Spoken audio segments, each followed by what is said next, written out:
a toujours l'habitude de voir la Bonne Mère qui surplombe Marseille et là, ça gâche un peu le paysage.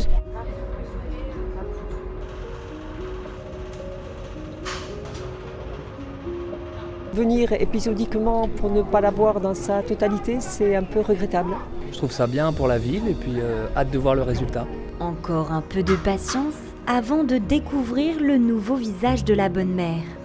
Hier, les premières feuilles d'or ont été posées délicatement sur l'un des bras de l'enfant Jésus.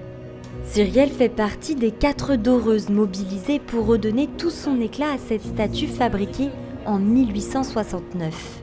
Alors là, je pose les feuilles d'or. Donc hier, j'ai posé la miction. Donc c'est un vernis qui permet de faire coller la feuille.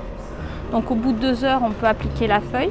En fait, on vient légèrement toucher le support et si elle crisse, elle a tiré, en fait on dit qu'elle chante ou qu'elle est amoureuse. Et à ce moment-là, on peut poser la feuille. Entre 30 et 35 000 feuilles d'or seront nécessaires pour recouvrir l'ensemble de ces 100 mètres carrés de surface. Un chantier d'envergure estimé à 1,5 million d'euros. Le plus délicat, ça a été la préparation. En effet, on a eu la surprise de découvrir, après avoir décapé et mis à nu le cuivre, qu'il était encore très chargé en sel. Donc il a fallu opérer un soigneux dessalement de la statue avant d'appliquer la première couche d'anticorrosion, ce qui lui permettra d'être bien adhérente. Et c'est dans ce premier geste que se joue la pérennité de la dorure.